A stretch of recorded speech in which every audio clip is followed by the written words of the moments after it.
염호가 오염될 염자에다 오염될 오자입니다. 물될 염에다 오염 오자, 염호가 아니게 됩니다. 이는 실의 뜻이다.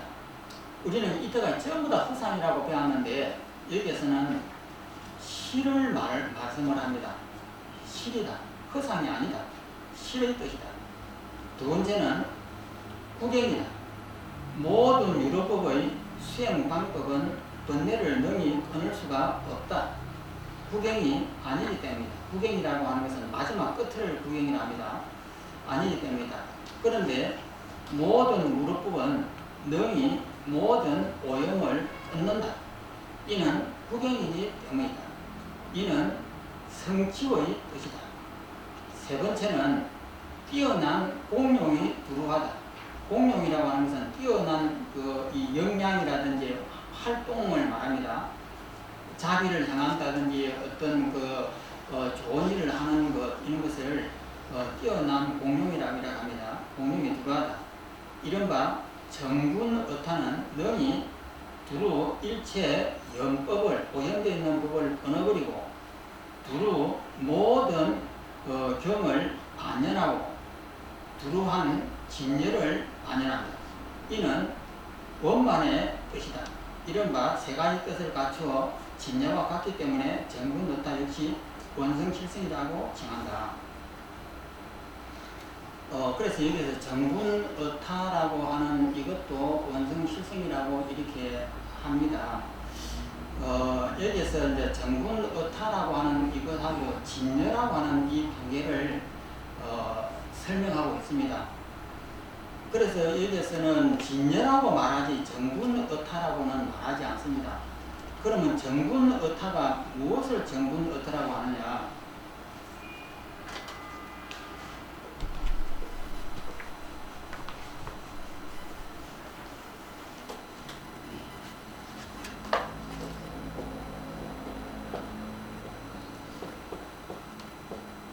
아리아식이고 이숙식이고 일체 동자식입니다. 여기에서 이숙의 역할에 의해 가지고 이런 우주가 이렇게 나타납니다. 산하 대지가 나타나고 사람과 동물이 이렇게 나타나는데 이것을 의타기승이라고 합니다.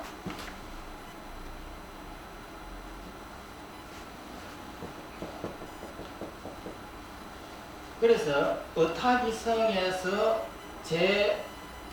제7식이 관여하게 되면은 이것을 나라고 그러고 이것을 남이라고 그래요. 주관과 객관이 벌어지는 이것을 변개소집식이라 합니다. 이것을 염분의타라고 그래요.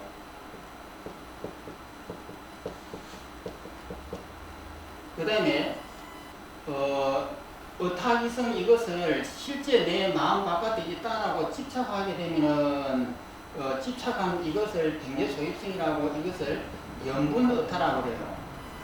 그 다음에 이 의타기성을 보면서 이 태양은 내 마음 바깥에 실제 하는 것이 아니고 제8 아리아식 속에 들어가 있는 종자가 만들었다라고 하는 것을 정확하게 아는 것을 원성실성이라고 해요.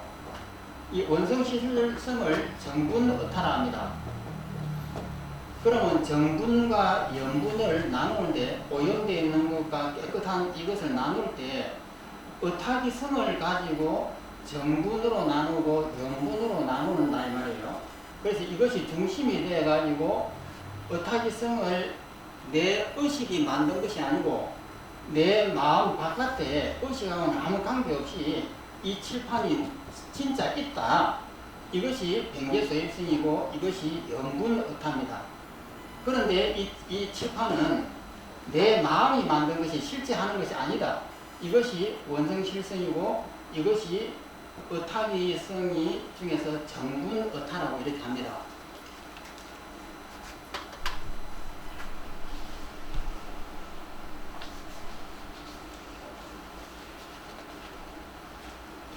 그래서 여기서 정분의타도 원성실성에 속한다. 이렇게 말씀하는 거예요. 이거 보면 이렇게 볼 때 진여라고 하는 무의와 정분의타라고 하는 것은 무루유입니다. 무루라고 하면은 진리인데 무루가 완전한 무루가 안 되고 유의다 이 말이에요. 유의와 무의가 있습니다. 유, 무. 그런데 정분의타는 무루, 무의가 아니고 무루, 유의다 이 말이에요. 진여와 정분의타 모두 원성실성이라 이름한다. 그러나 유식 30성뿐만 아니라 보통 원성실성을 말할 때는 진여를 말하고 정분의타를 말하지 않는다. 왜 말하지 않느냐면 정분이라고 하는 것은 염분을 대상으로 하는 이름이에요. 정분이라고 하는 것은 염분과 정분을 이렇게 나누는 입장에서 정분의타예요. 그래서 이렇게 되는 것은 진리라고 볼 수가 없다. 그래서 진여를 말하고 정분의타는 원성실성이라고 안 한다라고 하는 이유예요. 또 진여라는 말에서 진은 실의 뜻이고 진짜는 참 진짜니까 이것은 실의 뜻이고 여라고 하는 것은 항상하다의 상의 뜻이다. 진으로 변개 소집성을 제외시키고 여로 의타기성을 제외시킨다. 혹은 진으로 유를 제외시키니 진여는 흠함이 아니기 때문이고 여는 무루유의를 제외시키니 진여는 진과 여에 대한 그 학문적인 해석입니다. 진여는 유의가 아니기 때문이다. 따라서 진여는 무의이다. 무의는 당연히 무루이다. 여기서 정분의타가 원성실성이 되느냐 안 되느냐 그것에 대한 해석이에요. 그 다음 장에 진여의 뜻은 진 밑에는 여입니다. 그 글자 하나하나를 다 이렇게 해석을 하면은 진이라고 하는 것은 진실의 뜻이다. 변개 소집성을 제외한다. 그리고 유를 제외한다. 그 다음에 여라고 하는 뜻은 상주의 뜻이다. 또 의타기성을 제외한다. 또 무루유의를 제외한다. 그럼 무루유의를 정분의타라고 하는데 여기서 원성실성으로도 쓰이는데 왜 무루유의는 불합격이냐? 이것은 상대성이에요. 무루유의와 그 정분의타와 염분의타라고 하는 이 상대성을 가지고 있기 때문에 이것은 아주 부족하다 이 말이에요. 완벽하게 되어야 되는데 염분과 정분을 나누는 분별 속에 있다 이 말이에요. 그래서 정분의타를 떼어버립니다. 또 읽어보면 보통 진여를 공이라고 표현하지만 이는 공성을 공한 성질을 공으로 나타내는 말이다. 좀 더 엄밀하게 말하면 진여는 공이 아니라 공성이다. 이 말씀도 잘 보십시오. 진여라고 하는 것은 우리가 매일 공이라고 하는데 공이 아니고 공의 성품이다. 그러면 공과 공의 성품은 뭐냐? 공이라고 하면은 이런 모든 이런 물체를 부숴가지고 없애버리는 것이 공이에요. 그러면 공성은 뭐냐면은 이대로 공성이에요. 그러니까 공이라고 하는 것은 이 물체를 깨버려가지고 이렇게 비게 만든 것이 공이에요. 그런데 공성은 이 물체를 깨지 않고 이대로가 공성이에요. 이것에 대한 집착을 버려버리면은 이 있는 그대로 공해요. 이것을 공성이라고 합니다.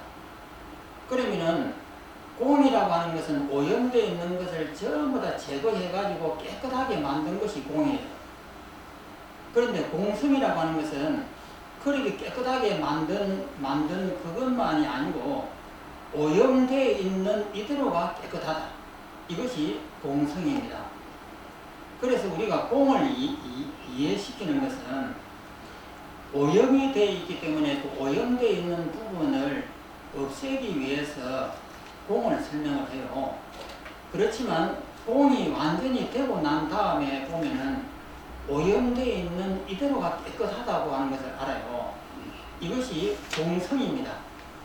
그러니까 공과 공성을 정확하게 이해를 해야 돼요.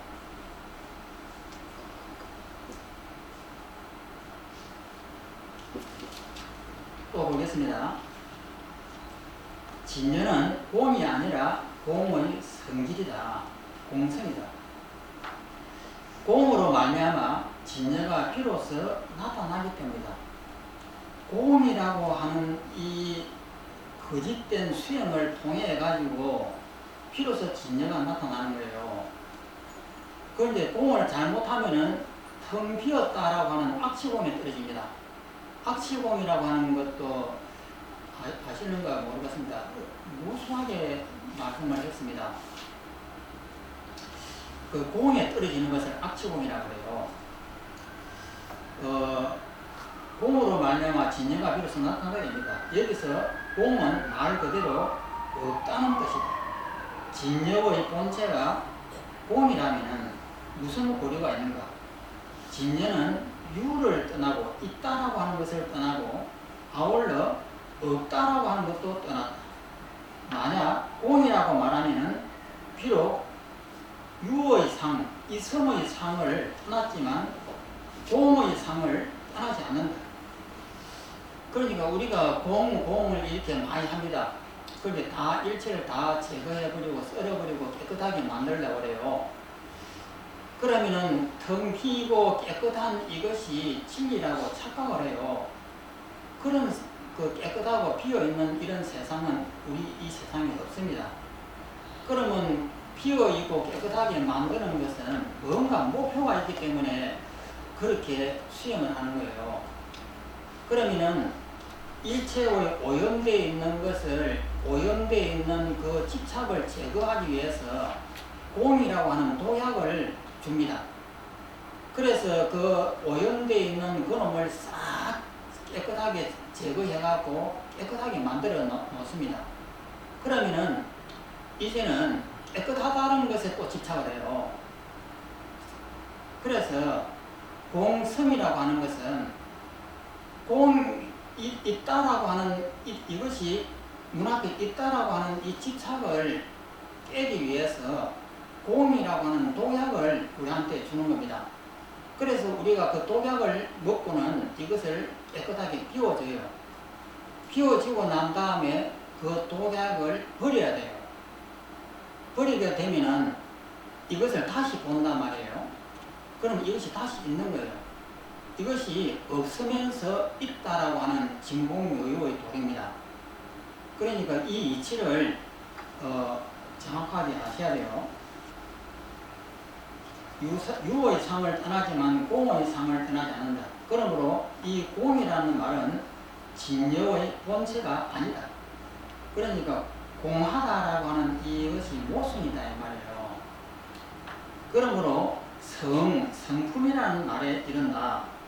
진여는 공을 떠나므로 공의 성품이라 이름하고 진여는 유를 떠나므로 유의 성품이라고 이름한다.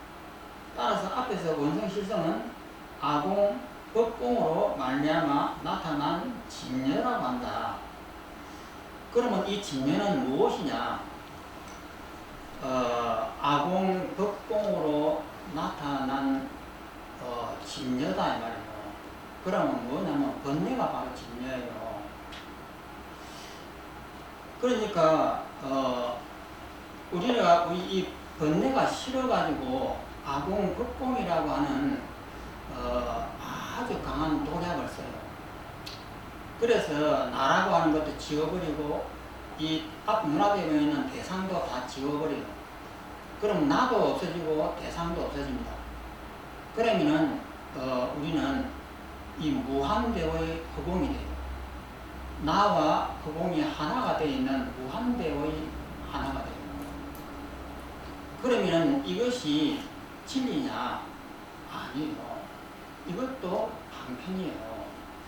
그러면 그 상태가 되고 난 다음에 다시 이 세상을 보면은 이것은 그대로 이렇게 둥글고 이렇게 물체가 이렇게 있어요. 그런데 이것에 대해서 집착을 안 합니다. 이것이 원래가 비어있다는 것을 분명하게 알기 때문에 이것을 쓰면서도 이것에 집착을 안 해요. 그리고 장미꽃을 보면 이쁘다라고 칭찬을 해요. 그렇지만 그 이쁜 것에 집착을 안 해요. 그 다음에 삶이라고 하는 이것이 우리가 열심히 살아갑니다. 이 삶을 열심히 살아가요. 그렇지만 삶에 집착을 안 해요. 죽음이라고 하는 것을 우리가 싫어해요. 싫어하지만은 이 죽음에도 집착하지 않는 것, 이것을 진여라고 그럽니다. 그런데 우리가 이 진여를 잘못 이해하게 되면은 영원불변한 어떤 진리라고 이렇게 해석을 할 수가 있는데 이것은 크게 잘못된 겁니다. 그래서 진여라고 하는 이 말 뜻도 정확하게 이해를 해야 됩니다.